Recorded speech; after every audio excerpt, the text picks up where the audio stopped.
Está entrando no ar o programa Obras de Pedro de Camargo. Produção e apresentação Moisés Santos.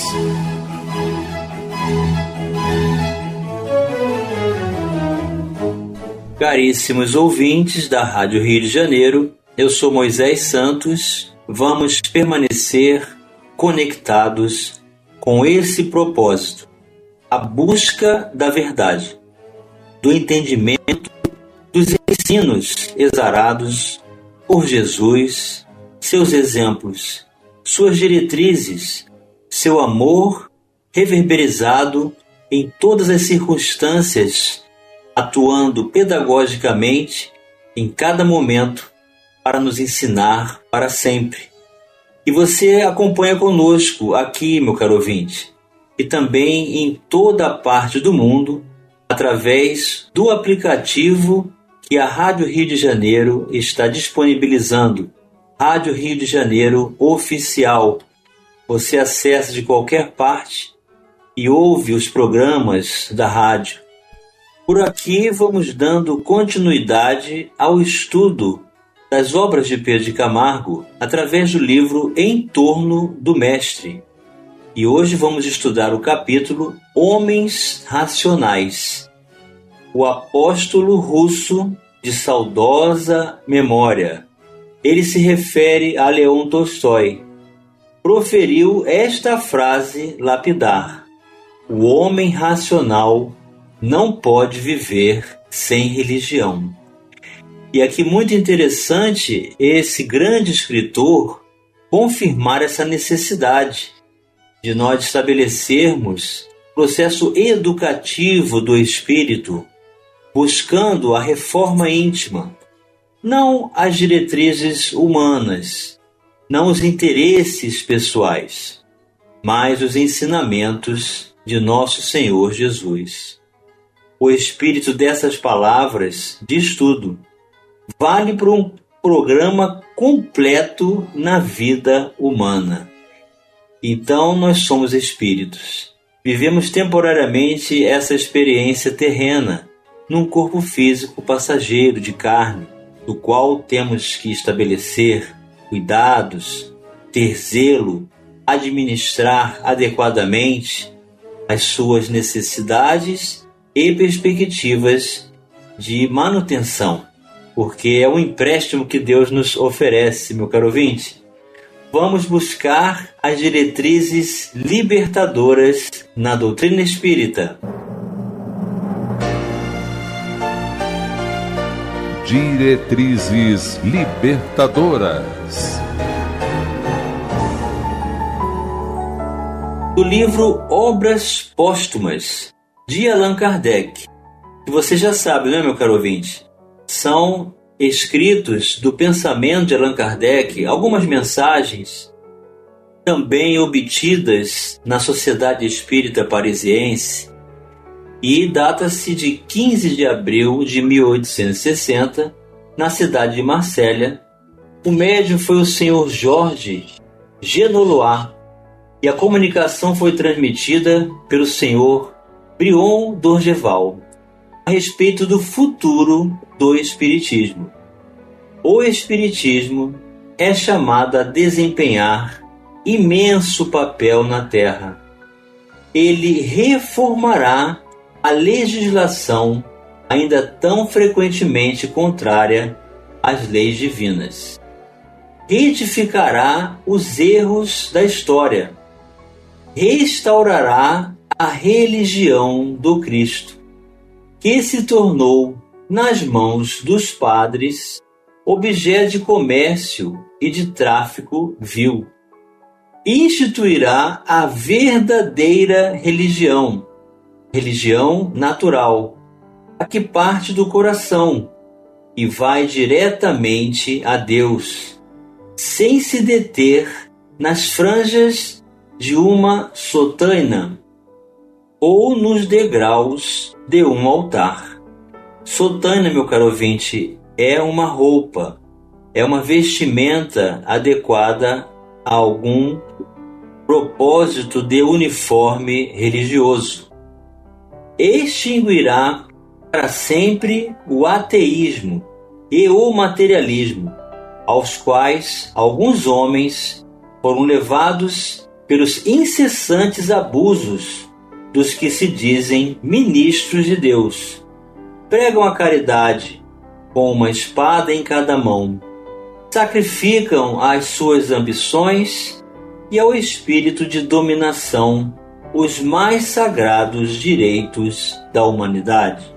Eis porque, meu caro ouvinte, nós temos a religião dos espíritos, os mensageiros celestes, os espíritos superiores, que em uma equivalência, em uma homogeneidade, uma concordância, trazem uma autoridade de um pensamento cujo ideal ensina-nos, por base, os ensinamentos do Evangelho, os ensinamentos de nosso Senhor Jesus Cristo, e não os ensinamentos do homem.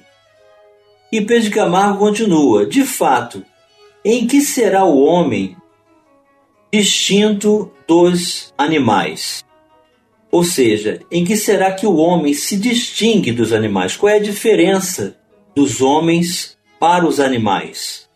Por que Pedro de Camargo está fazendo essa pergunta? Porque Leão Tolstói afirmou a necessidade da religião para o homem racional. Então sabemos que os animais são seres irracionais. Daí vem a pergunta: vamos retirar este véu? Do Livro dos Espíritos, em seu capítulo 11, dos três reinos, o item Os Animais e o Homem, pergunta 592, elaborada pelo codificador da doutrina espírita, Allan Kardec. Se pelo que toca à inteligência, comparamos o homem e os animais, parece difícil estabelecer-se uma linha de demarcação entre aquele e estes, ou seja, o animal e os homens. Porquanto alguns animais mostram, sob esse aspecto, notória superioridade sobre certos homens. Pode essa linha de demarcação ser estabelecida de modo preciso? E os instrutores da humanidade responderam: a este respeito é completo o desacordo entre os vossos filósofos. Querem uns que o homem seja um animal, e outros que o animal seja um homem. Estão todos em erro. O homem é um ser à parte, que desce muito baixo algumas vezes, e que pode também elevar-se muito alto. Pelo físico, é como os animais, e menos bem dotado do que muitos destes. A natureza lhes deu tudo o que o homem é obrigado a inventar com a sua inteligência, para a satisfação de suas necessidades e para a sua conservação. Seu corpo se destrói, como o dos animais, é certo, mas ao seu espírito está assinado um destino que só ele pode compreender, porque só ele é inteiramente livre. Pobres homens, que vos rebaixais mais do que os brutos, não sabeis distinguir-vos deles? Reconhecei o homem pela faculdade de pensar em Deus.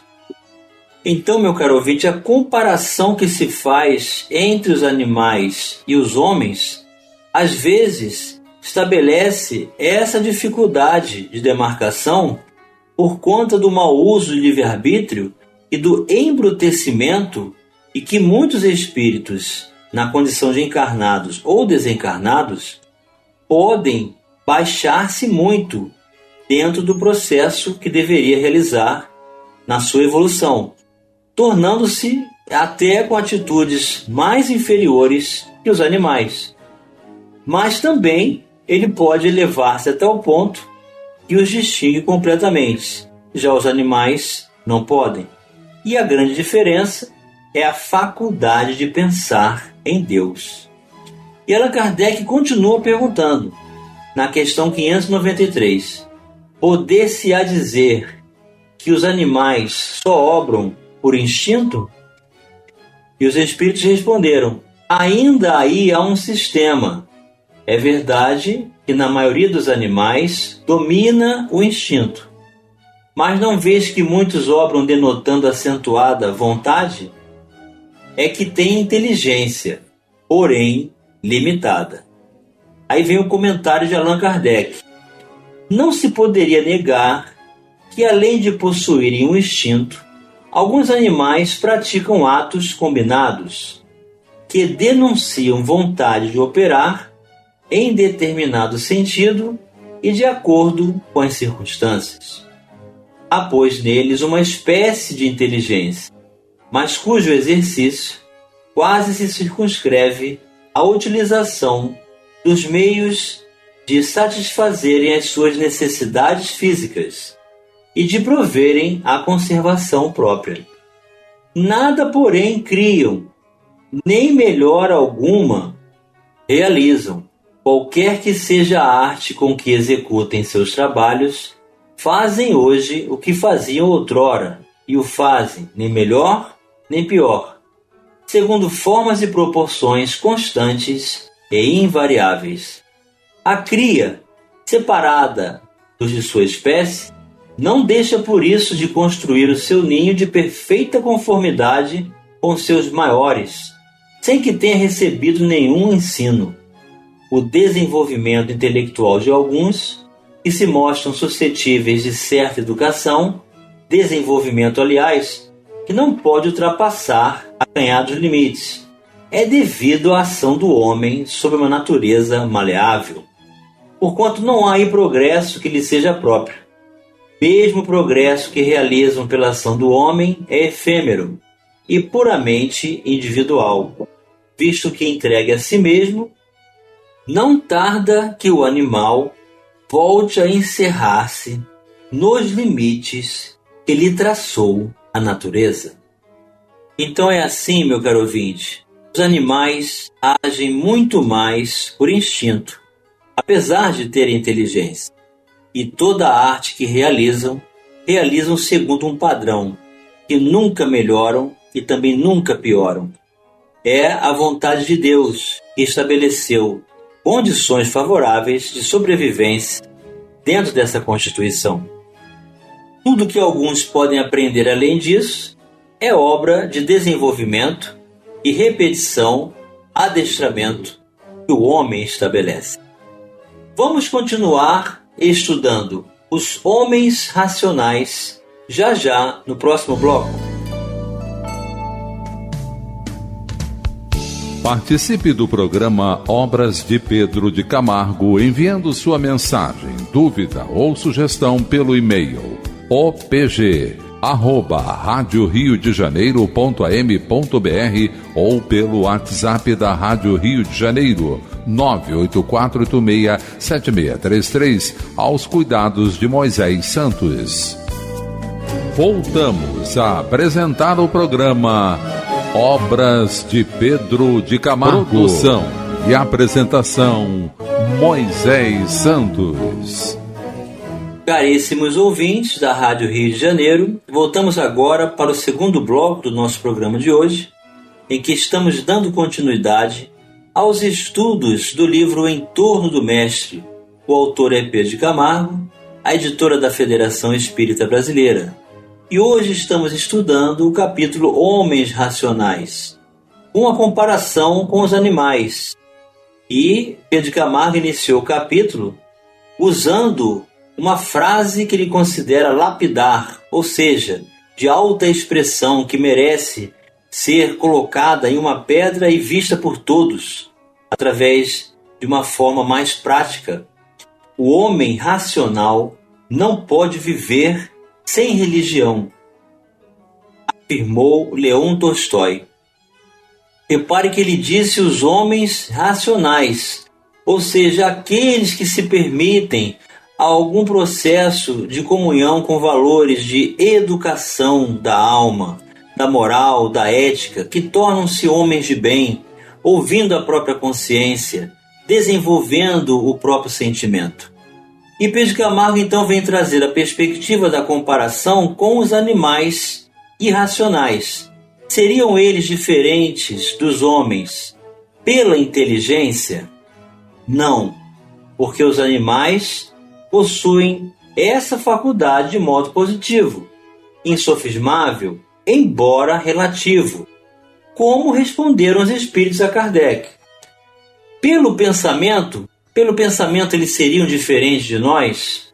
Não, porque pensar não é privilégio do homem. Experiências rigorosas demonstraram cabalmente que os animais pensam. Apesar de que os espíritos disseram que a diferença é que o espírito do homem estabelece no seu pensamento a comunhão com Deus. Pensam em Deus. Será pelo raciocínio ou pela memória que há essa diferença?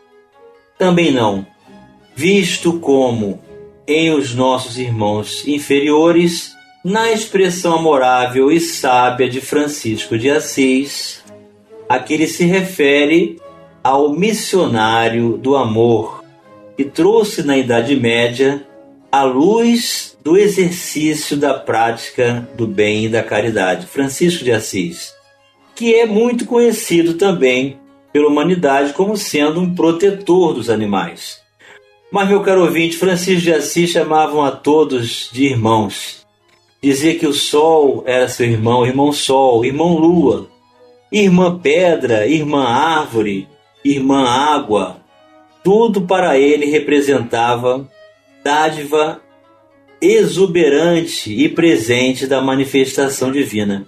Portanto, Francisco de Assis é o protetor de tudo e de todos.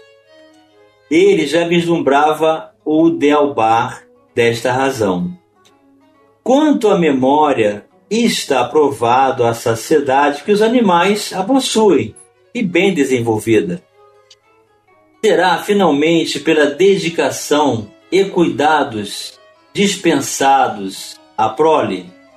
Não, ainda, pois os seres de toda a escala zoológica cuidam dos filhos, dedicando-se durante toda a época em que os mesmos necessitam de amparo e proteção. O nosso equívoco, meu caro ouvinte, é tirar alguns exemplos que não são, na verdade, exemplos, são graves erros de falta do cumprimento do dever e julgarmos toda a humanidade dentro dessa perspectiva. O homem se distingue dos animais pela ideia de justiça e de dever, pelo espírito de solidariedade e de fraternidade, pelo sentimento de altruísmo, de onde derivam a renúncia e o sacrifício pelo bem, e pela felicidade de outrem. Finalmente, o homem se distingue dos irracionais na preocupação pelo futuro que o aguarda e no interesse com quem indaga da origem de onde provém. Pesquisa essa que o conduz a descobrir Deus em seu interior. Vamos elucidar estes conceitos. Elucidando conceitos. Do Evangelho segundo o Espiritismo, em seu capítulo 17, sob o título Sede Perfeitos, Instruções dos Espíritos. O item 7, intitulado O Dever. O dever é a obrigação moral da criatura para consigo mesma, primeiro, e em seguida para com os outros. O dever é a lei da vida. Com ele deparamos nas mais ínfimas particularidades, como nos atos mais elevados. Quero aqui falar apenas do dever moral, e não do dever que as profissões impõem. Na ordem dos sentimentos, o dever é muito difícil de cumprir-se, por se achar em antagonismo com as atrações do interesse e do coração. Não tem testemunhas às suas vitórias e não estão sujeitas à repressão suas derrotas. O dever íntimo do homem fica entregue ao seu livre-arbítrio. o aguilhão da consciência, guardião da probidade interior, o adverte e sustenta. Mas, muitas vezes, mostra-se impotente diante dos sofismas da paixão. Fielmente observado, o dever do coração eleva o homem. Como determiná-lo, porém, com exatidão? Onde começa ele? Onde termina? O dever principia para cada um de vós exatamente no ponto em que ameaçais a felicidade ou a tranquilidade do vosso próximo. Acaba no limite que não desejais ninguém transponha com relação a vós. Deus criou todos os homens iguais para a dor, pequenos ou grandes, ignorantes ou instruídos.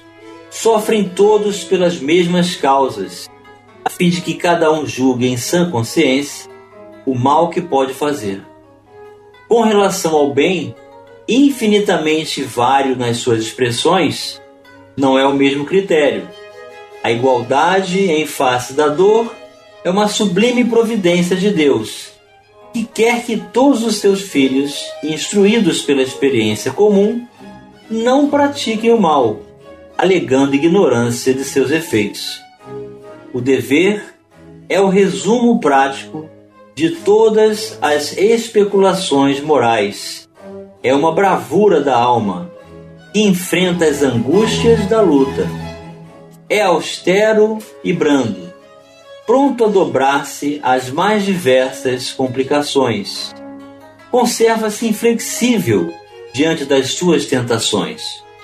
O homem que cumpre o seu dever ama a Deus mais do que as criaturas, e ama as criaturas mais do que a si mesmo.